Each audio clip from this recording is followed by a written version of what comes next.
మీరు అటాక్ చేసే తీరు డిఫరెంట్గా ఉంటుంది.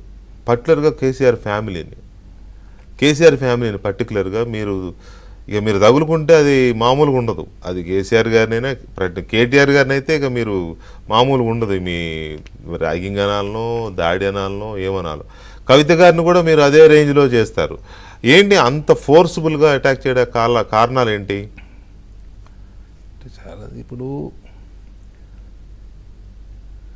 నన్ను మీరు అదే లాస్ట్ 1.5 years నుంచి చూస్తే ప్రభుత్వం మారిపోయాక ఎంత పొటెన్సీ అయితే ఈ కేసీఆర్ ఫ్యామిలీ పైన ఉండేదో కాంగ్రెస్ వాళ్ళ మీద అంత ఉండదు.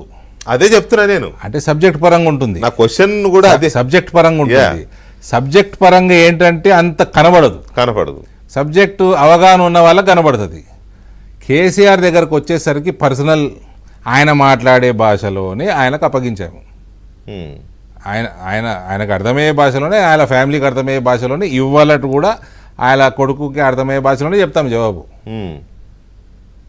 కాంగ్రెస్లో ఉన్న మంత్రులు వీళ్ళు ఒక హుందాగా వచ్చిన వాళ్ళు అందరూ మంచోడా చెడ్డోడా కరప్టా వేరే విషయం. కానీ కేసీఆర్ కుటుంబంకు ఉన్న అహంకారము, వాళ్ళు మాట్లాడే భాష, ఇవన్నీ కూడా వీళ్ళు మాట్లాడరు. మీరు శ్రీధర్బాబు మాట్లాడు, మీరు కోమటిరెడ్డి వెంకటరెడ్డి మాట్లాడు, రేవంత్ మాట్లాడి ఉంటాడు, ముఖ్యమంత్రి మాట్లాడి ఉంటాడు. కానీ ఈ సీనియర్ నాయకులు ఎవరు అంత మాట్లాడిన వాళ్ళు కాదు. ఒక లెవెల్ దాటి మాట్లాడిన వాళ్ళు కాదు. ఒక రకంగా నిజమే అది. ఎందుకంటే ఆ స్థాయిలో రేవంత్ రెడ్డి గారు మాట్లాడతాడు.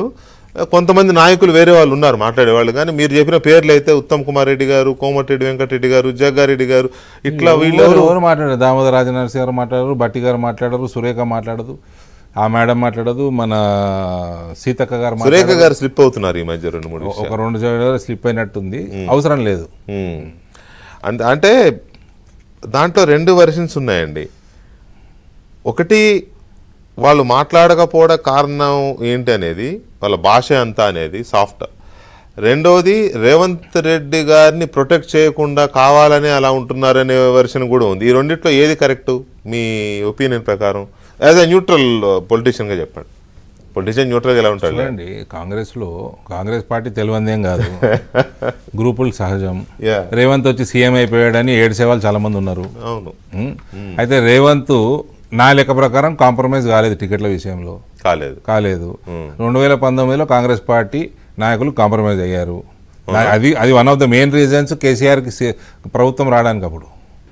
లేకపోతే అప్పుడు కూడా హంగ్ అసెంబ్లీ వచ్చే ఛాన్స్ ఉండే, లేదా కాంగ్రెస్ కనీసం 40 సీట్లు వచ్చే ఛాన్స్ ఉండే. It was a compromised ticket selection in 2019. Last elections అప్పుడు రేవంత్ రెడ్డి గారు కాంప్రమైజ్ అవ్వకుండా టికెట్లు ఇచ్చుకున్నాడని మీరు సర్టిఫికెట్ ఇస్తున్నారు రేవంత్ రెడ్డి? 100% ఇస్తా. అయినా కూడా 61 వచ్చాయి. 62 వచ్చాయి. It was a triangle fight. Bharatiya Janata party